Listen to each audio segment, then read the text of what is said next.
Collective sigh of relief. Mariners win 9-5. They improved to 28-26 on the season. It wasn't a boring game. I hear you snoring. It wasn't a boring game. Molly has been very sleepy lately. She shouldn't be because she watched this game with me and it was pretty exciting. Let's go over the scoring plays. Second inning, Jorge Polanco, we'll talk about Polanco in a second, grounds into a fielder's choice to give the Mariners a 1-0 lead in the second. And Julio Rodriguez, oh boy, will we talk about him, clobbers a homer to left center to give Seattle a 2-0 lead. That lead is extended to 4-0 when Ty France homers to left to score Mitch Garver, 4-0 at the end of 4. In the fifth inning, the Nationals finally get on the board with a Joey Gallo homer off of Brian Wu. That makes it 4-1 at the end of 5. Seventh inning, boy, what a problematic inning this has been. Jesse Winker hits a sacrifice fly with the bases loaded to score Ildemaro Vargas. That makes it 4-2. And CJ Abrams homers to right with Nick Senzel and Keibert Ruiz scoring. That gave Washington a 5-4 lead at the end of 7. But it doesn't last long because in the 8th inning, Julio Rodriguez ties the game with a single to score J.P. Crawford, 5-5. And Ty France singles to right to score Julio, 6-5. That was all in the 8th inning, by the way. And in the 9th, the Mariners get 3 more. Dylan Moore gets hit with the bases loaded to score Josh Rojas. And Julio Rodriguez with a very big single. I mean, they were all big hits today, but Julio Rodriguez with a single to right to score Crawford and Raley. 9-5. Mariners get the win. Negatives. Let's start with one big one. So Jorge Polanco, who had just returned to the lineup 3 or 4 days ago, something like that. It's hard to keep track. Leaves with hamstring tightness. And unfortunately, this has been a recurring issue for Polanco. And while Dylan Moore has been fantastic and Josh Rojas has more than held his own, that would be a major loss if this is an IL stint, and they can't afford to play shorthanded like they did last time. If he needs to go on the IL, he needs to go on the IL. I would just do it for precautionary stuff. Put him on the IL, get Samad Taylor or someone of that ilk on the active roster. You can't play shorthanded. You can't play shorthanded. Polanco has not been nearly good enough, and you can't play shorthanded. Did I say you can't play shorthanded? Because in my belief, and a lot of people won't say this, you can't play shorthanded. The only other real negative I want to talk about is Ryne Stanek just doesn't look good. I know he gets to 2 strikeouts today, but man, I have no faith in him. He misses his spots so often, and the stuff just doesn't fool guys enough. Gives up that long homer to Abrams. I was praying that ball would go foul, but goes right off the foul pole, and you just can't trust him. I would go get Hunter Harvey right now.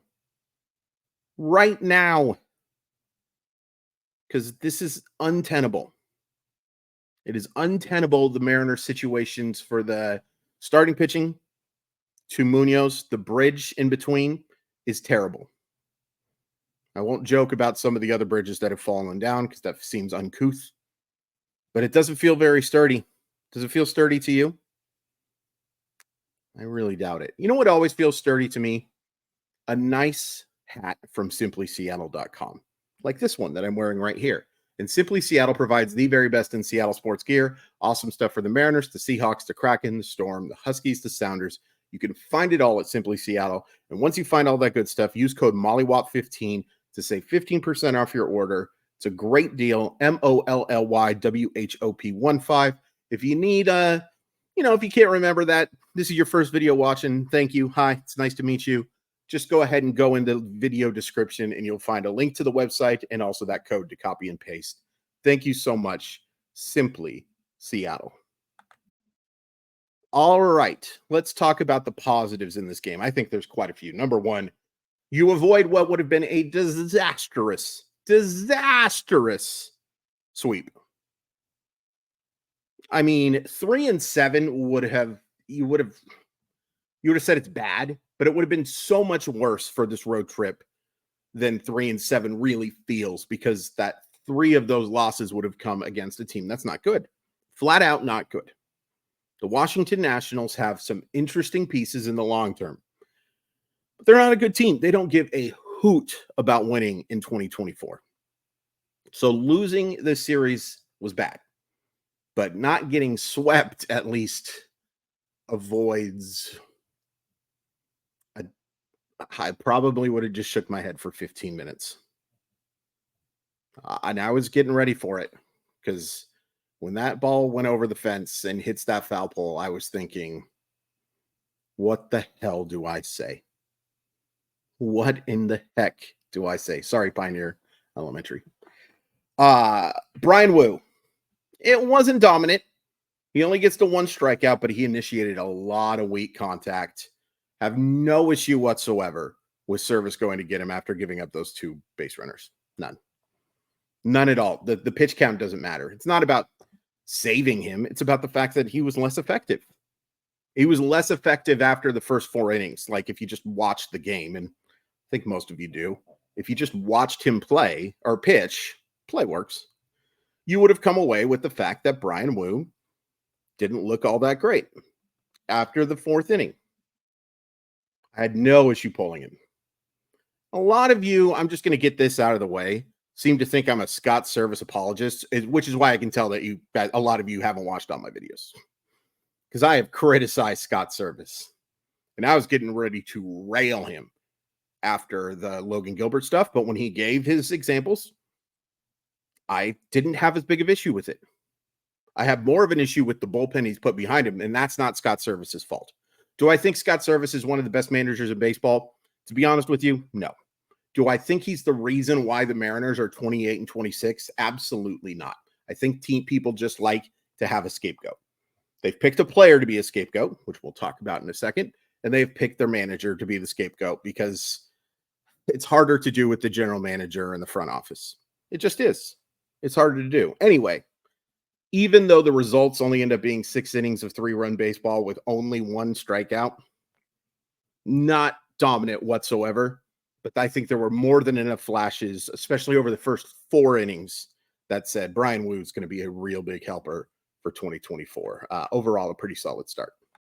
But while Stanek struggled, I have to tell you, and when I saw Austin Voth come in the game, I was extremely nervous facing the 3-4-5. And of course, the 3-4-5 for the Nationals is not the same thing as the 3-4-5 for the Phillies or the Dodgers or anyone like that. But when I saw Austin Voth come in, I had very little confidence, and he was fantastic. 1 inning, strikes out 2, throws 8 of 11 pitches for strikes, showed that nasty curveball off. Really nice job by him. Now, do I want Austin Voth pitching in the 8th inning of 1-run games? No. No, I do not want that whatsoever. But credit to him. Today, he did the job and then some. An awesome job. Good for him, and it was necessary. You had to get this win. You had to. And then Andres Munoz, once he got warmed up, I was thinking maybe you might consider going to Voth for another inning, but he hadn't pitched in 4 days, and you want to keep him fresh, and you're going to have to use him against the Astros. Oh, boy, are you going to have to use him against the Astros. So, and a nice job by him. Weird little play where the ball knocks his glove off, but he gets the job done again. Andres Munoz is phenomenal. Where would the Seattle Mariners be without Andres Munoz? I perish, or whatever the word is. I don't want to think about that. Offensively, some nice games here. J.P. Crawford. And what's interesting about J.P. Crawford is this was the turning point in the game. J.P. Crawford walked twice in the at-bat where he hits the double. And again, I'm not going to talk about umpiring. I'm not going to do it. It was atrocious today, but I'm not going to do it. He walks twice. There were absolutely 5 balls thrown in that. There were absolutely 5 balls thrown in that at bat. But credit to Crawford, he doesn't let it bug him, and he rips that double. He gets on twice. I have seen some stuff from Crawford that has concerned me, both offensively and defensively, and I've talked ad nauseum about how his defense isn't great. But he's looked a lot more comfortable in these last few games. I like what I've seen from J.P. Crawford lately.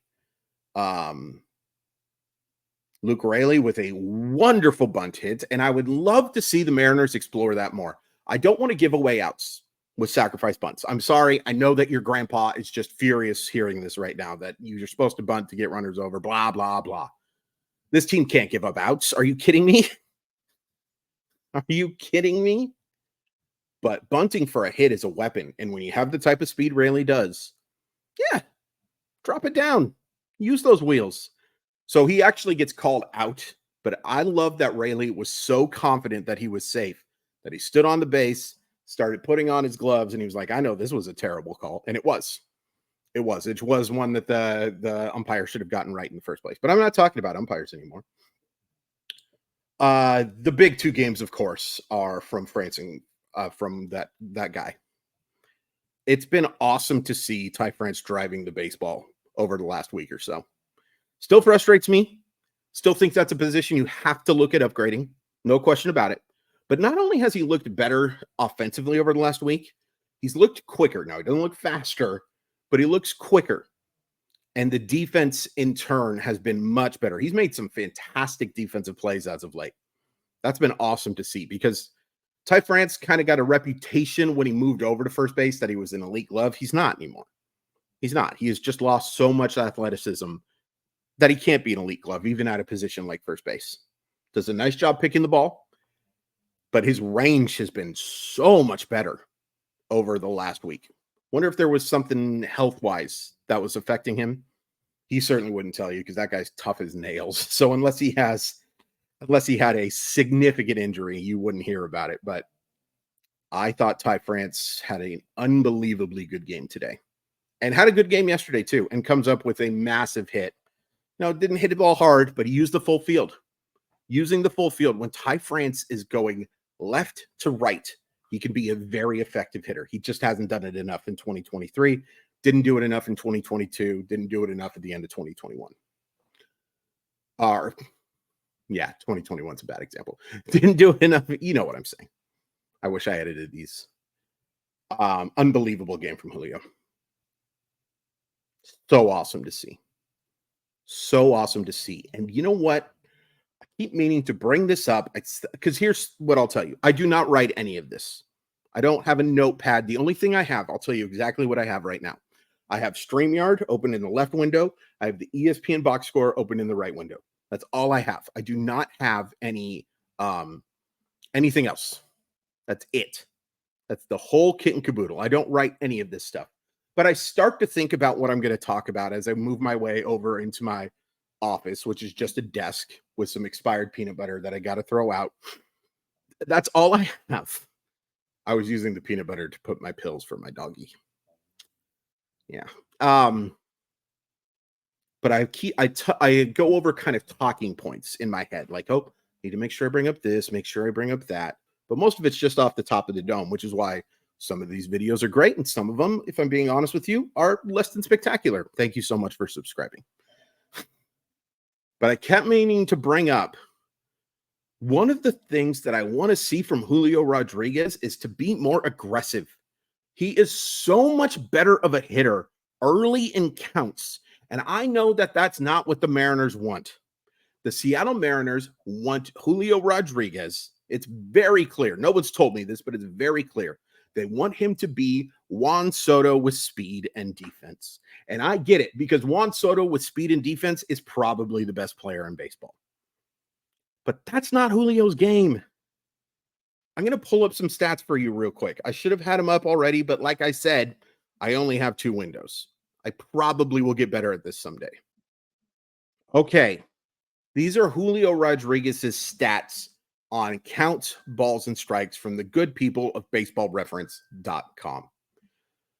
Julio Rodriguez, when he swings at the first pitch over 172 games, coming in today, and that number got better because the homer that he hit was on a first pitch, is hitting 348 with a 667 slugging percentage and a 1.035 OPS. When he's in a 1-0 count, he is hitting 449, 460, 827. In a 2-0 count, he's hitting 280 with a 480 slugging percentage. Not so great, to be honest with you. 3-0 count, he has never gotten a hit. When he has swung twice on 3-0, he has not gotten a hit. He's walked 20 times, but he has not got, that's way too small a sample to take seriously. A lot of these samples are small, but 0-1 count, an 0-1 count, 395 with a 605 slugging mark, 1-1 count, 400 with a 625 slugging count. That's a 1.035 OPS. And then on a 2-1 count, 426 with an 809 slugging percentage. When he gets deep into counts is when things get kind of ugly. After 2-1, nope, that's not a good example. But after 2-1, 286 average with a 495 slugging percentage. That's pretty solid. After 1-2, 508. After 2-2, 579. And folks, the number of 2-2 counts I've seen from Julio Rodriguez this year has been insane. But you heard the stats I just gave you. When he's aggressive, when he's assertive, I want to say more. When he's assertive, he's a better player.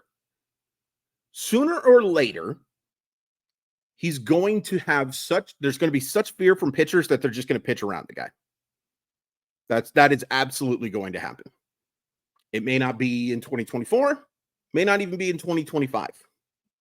But sooner or later, the walks are just naturally going to happen because teams are just scared of like crazy of this dude. But he's better when he's assertive. He's a better player when he's assertive. And I don't want to hear any more of the Julio can't do it in the late inning stuff. Yes, he has failed in such situations before. There's no question. He's had some massive hits. You could argue that the single he had today with the drawn-in infield and he peed on that thing was as big of a hit as the Seattle Mariners have had this year. Outside of maybe Big Dumper's game winner. I want to see Julio more assertive.